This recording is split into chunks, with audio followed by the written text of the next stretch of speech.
We're here for episode 2 of Puck Drop Cutting Edge, season 2, episode 2. Kevin Geist here once again. Logan Brown back at it again for episode 2.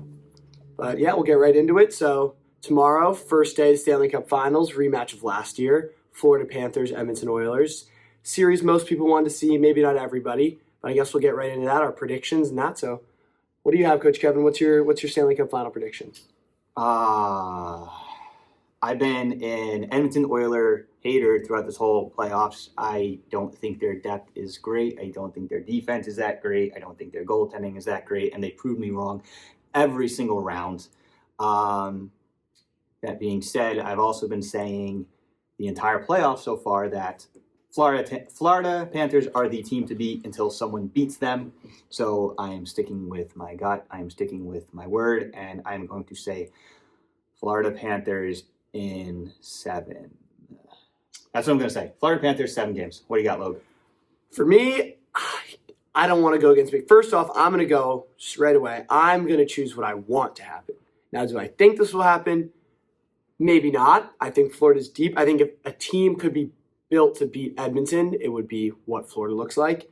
You know, they work hard. They're strong. They forecheck hard. Edmonton's a more skilled offensive team. Florida, not so much, and Florida has a better goalie. So while the signs are pointing towards Florida winning, got to go with my gut here, got to go with my heart. I want to see McDavid win, so I'm going to say Edmonton in 6. Yeah, it's funny. I saw the post. There's this post on Instagram. I don't remember who did it. It might have been Bleacher Report, might have been whoever. I don't remember who did it. But it was Gretzky, lost, second year in a rematch, won the cup. And it was Crosby, lost, second year in a rematch, won the cup. And it was McDavid. I'm like, come on. I was like, great. McDavid's definitely winning the cup now. He's just going to. I don't know. My thing with these two teams is Edmonton has the top end talent. Their guys, their superstars are truly, truly elite, not just in the playoffs, just some of the best players in the entire NHL with Draisaitl and McDavid. And you got Bouchard, who I think is a liability defensively, but Scores goals. He scores. Yeah. He's an elite offensive defenseman. So your top end guys, not having Zach Hyman is really going to hurt.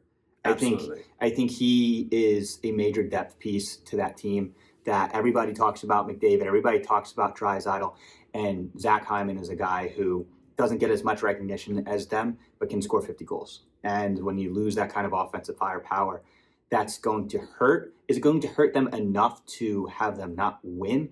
I don't know. I think McDavid and Draisaitl are both skilled enough players who can absolutely just drag a team to win. I mean, they almost did it last year, right? They went down 3-0. They almost came back from 3-0 and lost in Game 7. And, this team's hungry. They lost. It's so hard to beat a team twice, and especially at this caliber. And now to beat them, McDavid and the Oilers, they lost in the Cup Final last year. And now they're hungry. They've been hungry since that loss, that Game 7 loss. And when you have that kind of determination, it's scary for your team. So we'll see what happens. Yeah. I mean, I just think if you look at, like you said, top to bottom, Edmonton's offense is one of the most dynamic and one of the most just overall stacked rosters we've seen from a team in the salary cap era. The one thing you do got to look at, though, is when it comes down to playoffs, Stanley Cup Final, guys are beat up. No one's playing healthy. Everyone's playing through something. And I feel like the way that Florida plays, and this is their 3rd straight year in the Stanley Cup Finals. They're trying to go back-to-back. They obviously have proven that the gritty, hard-nosed style of hockey, it works in round 1, and it also works in the finals. It works all the way through. And when you play a team like Edmonton who's so highly skilled, this is, like I said, this is the perfect match for them. And that's why I think, honestly, this is a bad matchup for Edmonton, just because of this overall hustle and the overall strength that Florida brings. It's exactly what you don't want to play when you're a skill team, because they're going to beat you down in the corners. They're going to chip pucks in, dump behind your back, and hit. They're going to do all that type of stuff. And that kind of puts a team like Edmonton in a rough position where they can easily just, shy away from that, which I don't think guys on that team will do. But in the back of your head, when you got, Sam Bennett and Marchand coming at you every other shift, and Kachuk hitting you every time you touch the puck, it is in the back of your head, and that's why they went down in the beginning of the series last year, and that's why I think that they could find themselves in a similar position this year. Yeah, no, I totally agree. I just think that Florida, we talked about a little bit in the last episode, is Florida is just a well-oiled machine. They're a perfect playoff team. They play playoff hockey, and they got the grinders, they got the skill guys, they got the grinders, they got the depth, they got all the above, all that kind of stuff that got stolen for them. And I just think when you sit in there and you watch that kind of style of hockey, it's tough to match. I mean, Florida's going to do everything they can to try to slow down Edmonton's speed, right? You're going to have guys like Kachuk who are just, and you got guys like Marchand, like you just said, and you got the big body defensemen who are just going to go out there and hit everything that moves on Edmonton, right? If you are a guy on Florida, I don't know why more teams don't try this in the playoffs. And I guess it's a respect thing, and it's so hard to do it because he's so good. Take a run at McDavid. Yeah. Try to hammer him. There's just nobody hits him. Nobody hits him. And maybe because they can't. Maybe he's too good of a skater. They just can't hit him. He's always got to stand on a swivel. But if you're, I wouldn't be surprised game one, he gets that puck and Kachuk takes full speed run at him. Yeah. It's just. It's the way that they played all these playoffs. You watch the Carolina series, even the series before that with Toronto. Like they're gonna get in your head. They don't care about anybody, especially guys like Kachuk. He doesn't care what anybody thinks about him. He made a brand as a player to be a rat, to be a pest. He's earned that role. He's made that role. He's not going to shy away from that. And I think that you're right. I think that right off the bat, early, we'll see a guy like him, maybe Marchand or Bennett, go after it, take a run at one of those, at Draisaitl, at McDavid, at Bouchard. It's anything you can do. And for players like that, that's how they get on their game, by taking other people out of there. So getting in someone's head is the best way for a guy like Marchand to really feel himself into a playoff series. Yeah, I absolutely love Kachuk. Love Kachuk, the way he plays. The guy is a superstar. He can score. And, he just goes out there and he gets absolutely in the brain of whoever he wants on the other team. You look at the last series with Carolina, when he went after Aho late in the season, he doesn't care. He does not care who you are, if you're a superstar, if you're a fighter, he doesn't care. He's going to go and he's going to try to mess with the psyche of that player and get that player out of their game in whichever way that they can. Mm-hmm. And there is a massive element to that. And not only, and we're not talking about a fourth line grinder who's doing that. We're talking about a guy who scores 30 goals. So he could have 90 plus points. He's that skilled of a player, but he also goes out there and he grinds and he does the dirty work and he'll go there and he'll just beat the crap out of you physically and mentally and just wear you down. And that's what the whole Florida Panthers team does, right? You look top to bottom. If you were to analyze these two teams 1-to-1, right, high-end offensive talent, Edmonton's better. They got more firepower. They got more skill, high-end offensive skill. Defensively, Florida's better, and goaltending, I think Florida is better. Bobrovsky, right? He's got a cup, and he's proven to be an elite caliber goalie. Pickard and Skinner have been playing well recently, but I just feel like that wild card. Those two guys, at any point, the shoe can drop, and you don't know what they're going to turn back into. Yeah. They can let up a few cheesers here and there, and next thing you know, the series is over or a game is over, and because you don't know what you're going to get. Defensively, I think if Matthias Ekholm comes back, it's different. He's a very good defenseman for Edmonton. But the rest of the guys, nobody scares me as a defensive lockdown defenseman. So it's Wallman's been playing pretty well defensively, but other than that, they don't have that guy. And Seth Jones has been unreal for Florida when he came over. Ekblad's been playing well. Mikkola's been playing really well. They just have like a ton of guys defensively who are just mean, hard-nosed, just dogs defensively who can lock down the other team. And of course, it's a lot easier said than done to just sit there and say, oh, we're just going to lock down McDavid and Draisaitl. No, you're not. They're still going to get their points. They're still going to get their goals. Last year, early, when they went up 3-0, McDavid didn't really do anything. Draisaitl didn't really do anything in that series. And then once he started to, that's when they almost made that comeback. Yeah.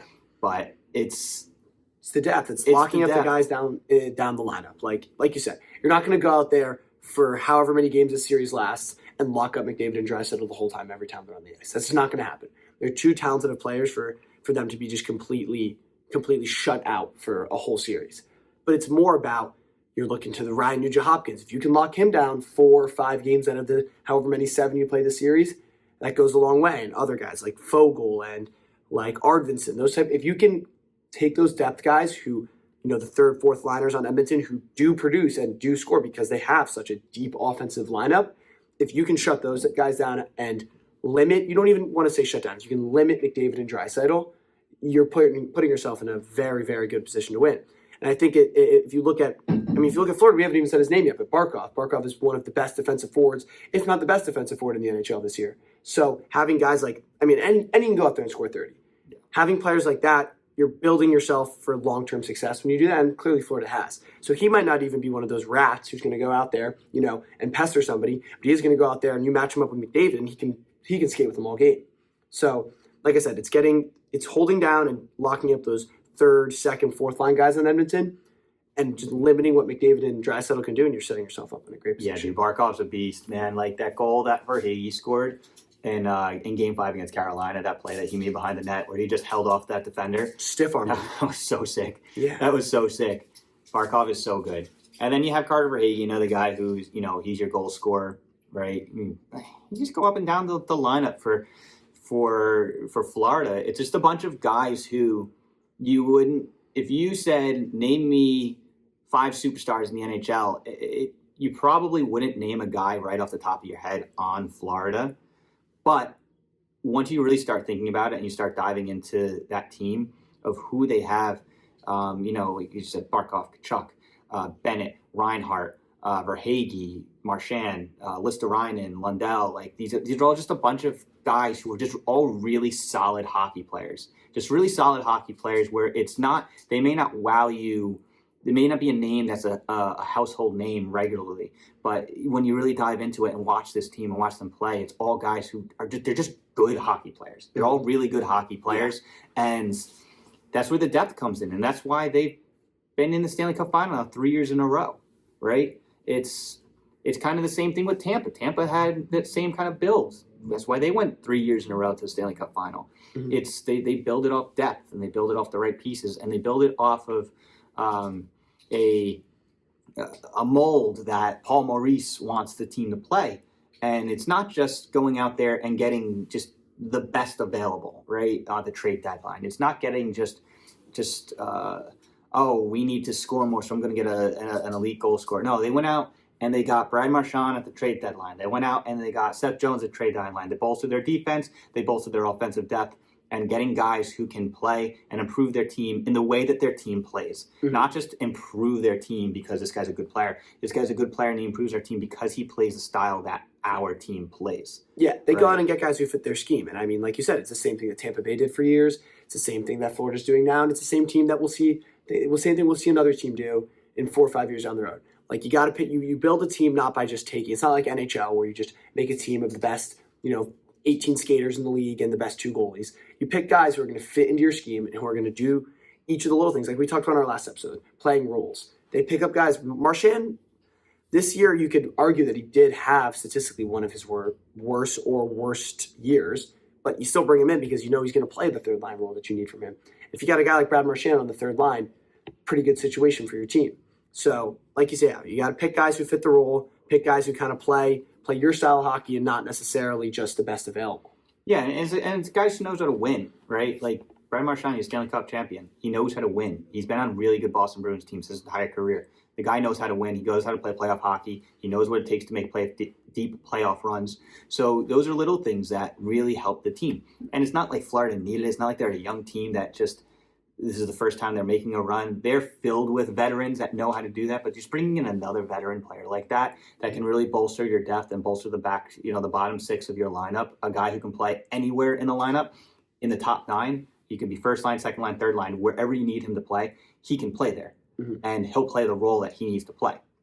And he's an older guy. He's a veteran, professional. He knows what he's doing. So you don't have to worry about him coming in with an ego, or anything like that. And he's not some 25-year-old superstar who's normally used to scoring 40 goals, and now they're asking to play third-line hockey.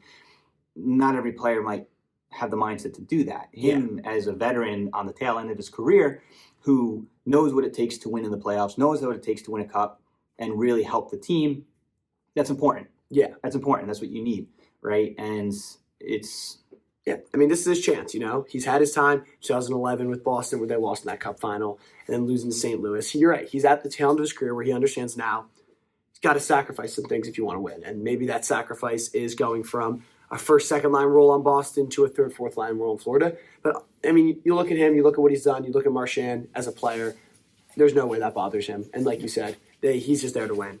Did he win a cup, Strat? Did he win a cup, Marchand, with, right? When? Yeah. Oh, they did win in 2011 when they beat Vancouver. Against Vancouver. Well, they beat Vancouver. He was on that that's team what it against was. Vancouver, right? Yeah, he was like amazing in Game 7. Yeah, that's what I thought. Yeah, so he's won the Cup. He knows what to do. He knows how to carry these guys through. Yeah, like I said, he's a Stanley Cup champion, and he knows what it takes to win games. Like I said, going back to it, oh man, the more I think about it, Edmonton's going to win the Cup. They're going to win. Edmonton's going to win the Cup. The more I think about it, The more I think about it, I think the Edmonton's other way. gonna I think win we're the flip flopping now because I do. I want Florida. I'm sticking with Florida. I want Florida to win again. I like the way they play. They're a fun playoff team to watch. Again, I've been saying all playoffs until someone beats them, they are the team to beat. yeah. But I don't know. I think we're flip flopping. I don't know. I'm getting a feeling for Florida. I mean, you look at them up and down the lineup; they match up really well against Edmonton. So they do, and I also think it's a fun little fact that a Canadian team hasn't won the Cup since '93. So I always kind of root against Canadian teams. I just like that streak is going, and I just don't want a Canadian team to win the Cup. I think that's hilarious. But I mean, McDavid. It's the best player in the world. McDavid's the best player in the world. He's going to win a Cup eventually, whether it's with Edmonton or if he leaves in free agency, which I don't think he will. I don't think he'll leave in free agency. But I also, I do think he will win a Cup. He's too good. He's too good. Look at all the superstars across the board. I mean, Ovechkin eventually won a Cup. Crosby's got multiple Cups. Like these generational superstars, They find a way to win. they find a way to win. He's at that caliber. They do find a way to win. They find a way to win the Cup. Doesn't matter where they're in, what situation they're in. Look at the number 2 in his draft, Jack Eichel. He went to Vegas. He won a Cup, right? So like these guys, they do find They a put win. themselves in situations. They find a way to win a Cup. Win a Cup. And if he loses again in this Cup, like he'll just be even hungrier, right? Like the drive of losing last year is really pushing him. He's been unreal in the playoffs. He's so good. He's such a good hockey player. He does everything right. And it's just, the question is going to be, can their offense really carry them enough to beat Florida? Because Florida is just going to play lockdown defense. And if that's the case, and they can score a bunch of goals, is their defense strong enough? Because Florida can score too. So I don't know if their defense and goaltending can hold up. It has so far. I've been wrong at every single time I bet against them. I thought Vegas was going to beat them. I thought Dallas was going to beat them. The Kings were a little coin toss. I didn't know if the Kings were going to beat them. But I thought they could. They could have. But I thought for sure Vegas was going to beat them, and I thought for sure Dallas was going to beat them. So guess we'll see. I'm not for sure going to say Florida is going to beat them. But you think? It's going to be a good series. It's going to be really good hockey. It's going to be fun. It's like I said, it's just simply the offensive juggernaut of Edmonton versus the defensive stronghold of Florida. So we'll see what happens. Absolutely. But now so for 30 other teams in the NHL, it's off-season mode, thinking about next year, thinking about how they're going to build rosters next year. And I bet for a lot of people listening, like Coach Kevin here, are Rangers fans, and they are in a big divide, a big fork in the road for Rangers fans. So looking at the way this year went, obviously it was not what anybody expected based off of the year before. Nobody really saw this coming. I mean, it was a fall apart from a lot of guys who had big years and then kind of ghosted for the team. So as a Rangers fan, where do you go from here? What do you want to see the team do in the offseason? What does a successful offseason look like for the Rangers? I don't know, it's tough. I'm a bit torn just because of the way you look at it. What's not just here for this offseason, it's not a really, really strong free agent class. There's a couple, like every other year, there's a couple big names. You got Mitch Marner, you got, a couple, like he's the big fish. You don't know what's going to happen with him. Mm-hmm. But it's you got Tavares, right? You got a couple of these guys, but it's next year where you have, that's everybody's talking about next year's free agency class, right? That's when I mean, just from the Rangers, Panarin's off the board. He's a free agent. You got McDavid, you got Eichel, you got Karpazov, you got Kaprizov, you got just to name a few. Like it's a star-studded free agency class. Kempe is another one. You know, Granted, not all of these guys are going to be free agents. They're going to re-sign with some of them are going to re-sign with their team. Like I said, I don't think McDavid's going anywhere. I think that he'll just get a massive deal with Edmonton, stay home there. But you know, a part of me with the thing with the Rangers is they will always, being in the New York market and the way Drury operates, they will always be in a win now mode. And they'll do things to kind of patchwork and try to put the best possible lineup out there. You know, you got some big restricted free agents, right? You got Keandre Miller that you got to worry about, who, you know, he had a bit of a down season, but he's still young. You know, you have Will Cooley, who's going to be up for an extension soon. And you got a couple of these guys who in-house you got to take care of. But, you know, that being said, the more I think about it and the more I was kind of looking at it, I think Will Cooley is very important. Lock him up. He reminds me of a Ryan Callahan type of player, a guy who could play anywhere, you know, in the top 9, first line, second line, third line, and he plays a good defensive role. He can score you 20 to 30 goals. You know, he's not going to be an offensive juggernaut, but he'll be a contributing member of the offense. He can kill penalties. He blocks shots. He does everything right. He hits. I love Will Cooley's game. And then you just got to see what some of the aging veterans are going to do, right? I think a guy like Chris Kreider, if he can buy into being like a third line power forward, checking kind of guy. Yeah, kill penalties, which he does. He's always on the penalty kill, and he's good at it. And just be more of a complementary piece where you're not the guy who's going to score you 30, 40 goals like he has in the past, but he's going to give you 20 to 30 goals as a third line scoring winger. He'll kill you penalties and stuff like that, right?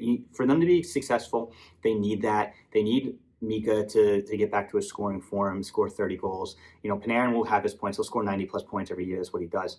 They need to really shore up the back end. Absolutely. They need to get better defensively, and that's across the board. It's not just as simple as getting better defensemen. You have to get better forwards who play defense also. Yeah. But a part of me, obviously, as a Rangers fan, I always want them to be successful. I want them to put a good product on the ice. I want them to be fun to watch. Last year, they weren't really fun to watch.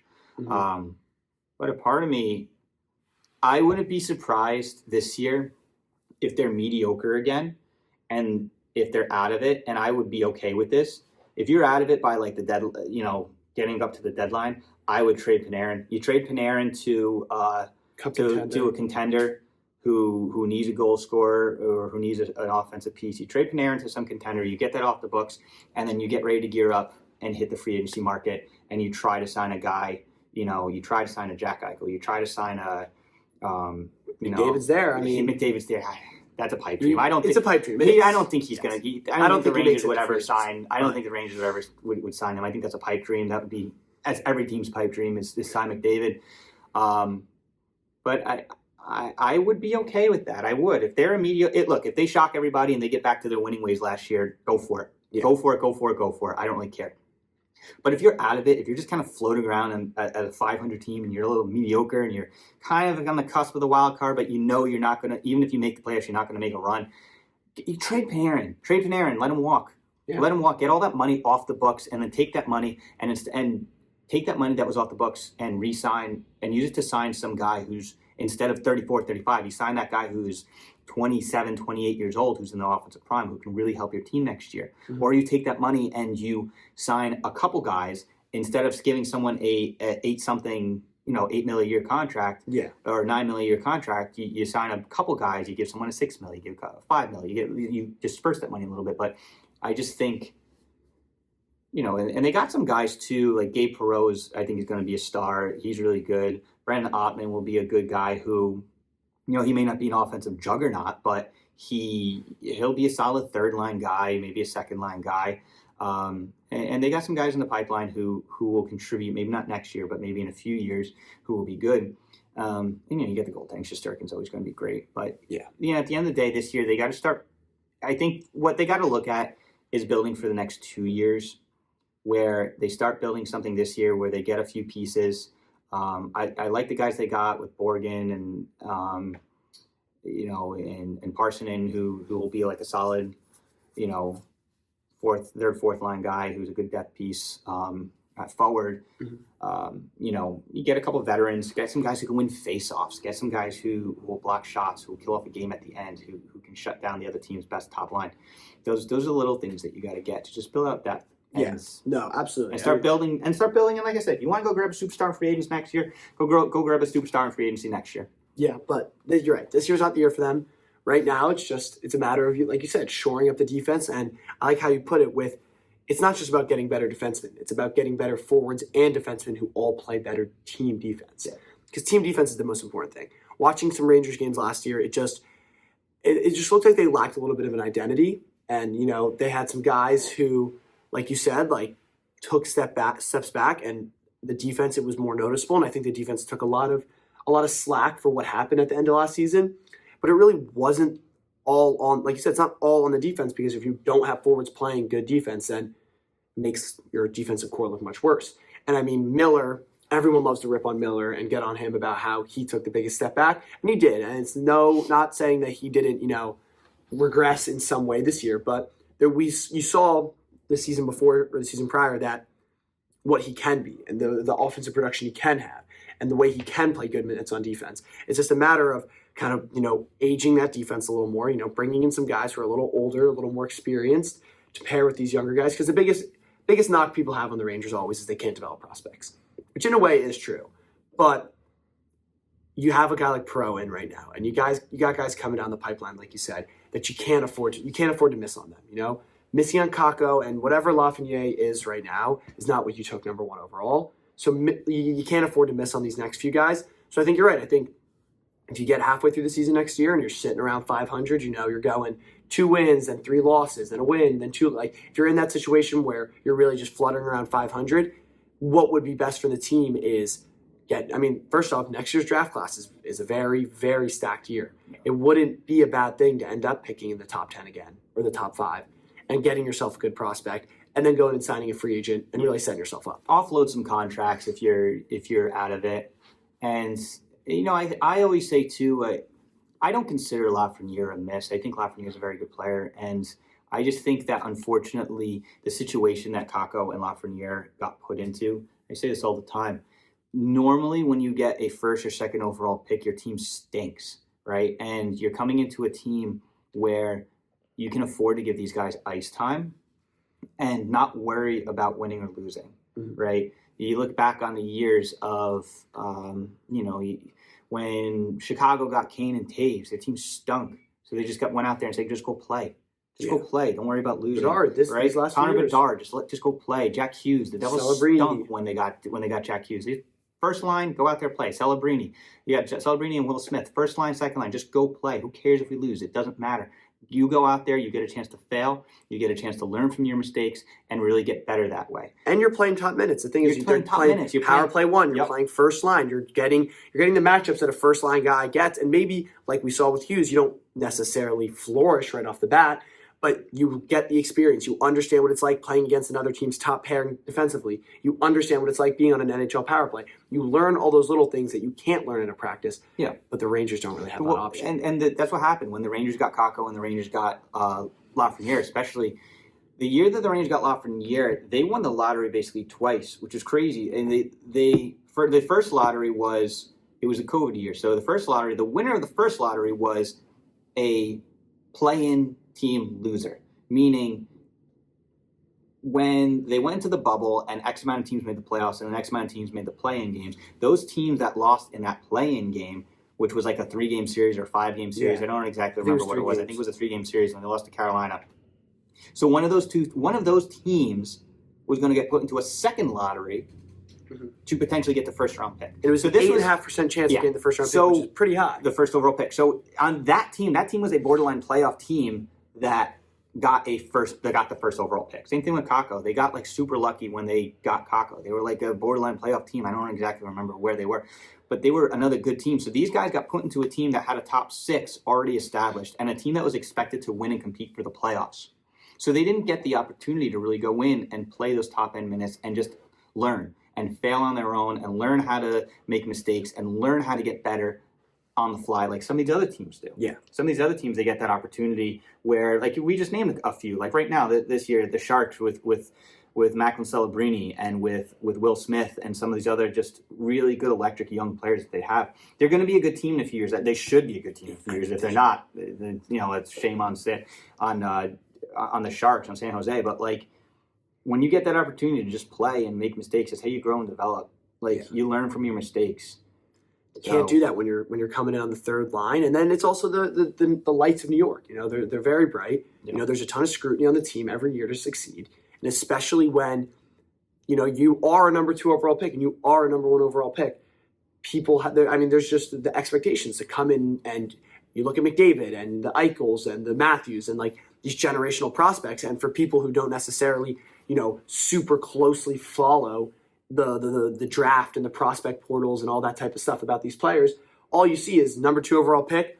He's got to come right in and, score 30 goals, or he's got to come right in and have 100 points. And that isn't always the case. Some draft years are just simply stronger than others. Some years you have guys who can come in and right away become a point per game player. You have your Bedards, your McDavids, Matthews, your generational guys. They're generational for a reason. And, not every year is there going to be a generational instant impact first overall pick. And I think that kind of got lost on some New York sports fans.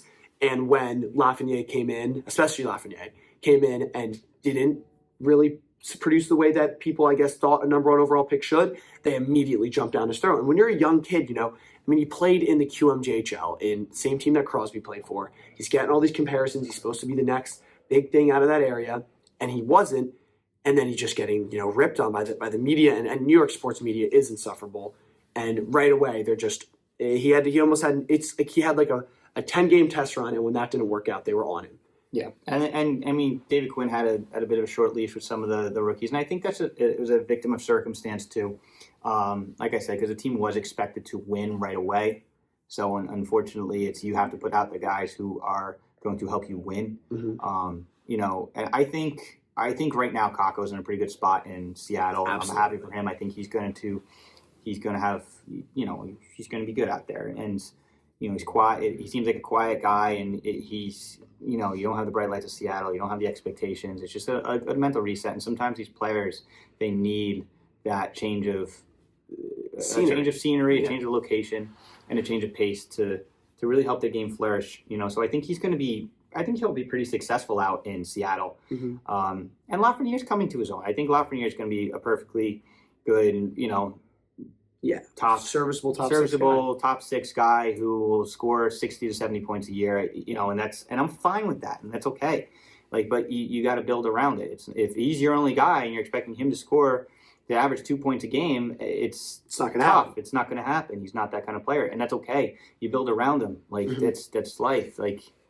That's the nature of the beast with the game. But I do think there's opportunity for this team. If Drury does it right over the next 2 years, he's got opportunity to really build something strong. And I think it's going to really come down to, are the veterans of this team this year going to step up? And because if not, it's going to be a teardown and aim for a free agency class, because the team's going to look very, very different. Very different. I think if they're not successful this year, the team is going to you have to blow it up. You blow up the team, you have to. Because you don't want to be like the Leafs. You don't want to end up holding on to something that clearly isn't working. And while the Leafs have had more playoff success than the Rangers have, it's a different story, but it's the same theme. Not necessarily. Rangers have been to conference finals yes, true. A ton. Well, I guess the Rangers definitely had more playoff wins. More playoff wins, yes, but consistently. But I think it's a similar theme. Like I said, it's a different story, but it's a similar theme in the sense where you could only put out the same group of guys and fall short so many times. Yeah, at least, and you got to blow it out. The Leafs cursed. Yeah, the Leafs. We could talk about that. I could talk about the Leafs all day. The Leafs. They should have blown that up 2-3 years ago. I don't know what the right answer. That team is too good to not win cups and not be. But they don't, and that's the thing. They're too good to not win cups and do all that, but they don't. And I think like we were saying, free agents this year, I think they let Marner walk. I don't think it's up to him at this point. I think he is on the way out. Everyone's heard the story that he refused to waive his no trade clause to get Mika Rantanen in this playoffs.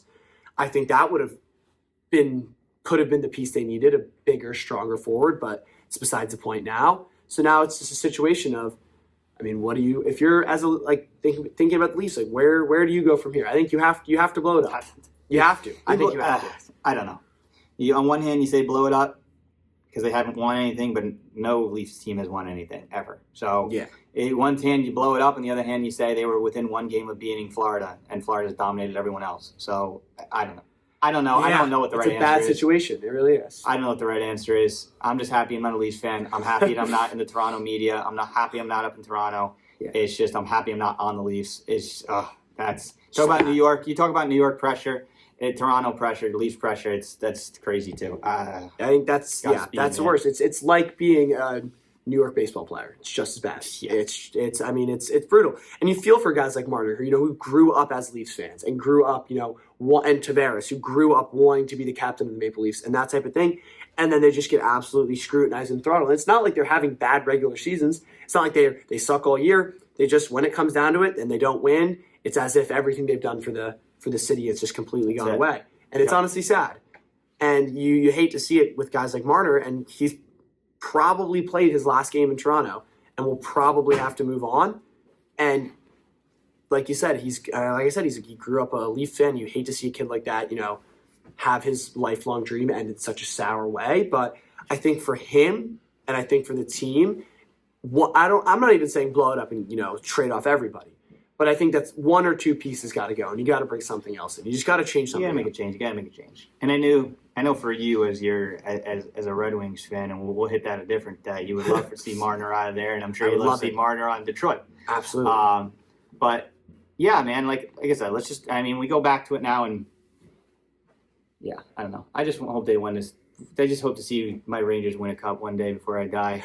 That's all I want, man. But I'm excited for this year's Stanley Cup Final. I think it's going to be a ton of fun. I think it's going to be a great matchup. Mm-hmm. But yeah, let's see how it goes. Game 1 tomorrow 8 o'clock. Night. Yeah, and start it off. I'm excited to see how it goes. But this is a good episode. Again, we got episode 2, season 2. Thanks for watching. Thanks for listening. I'm Kevin Geist. Logan Brown. Have a good day, everyone.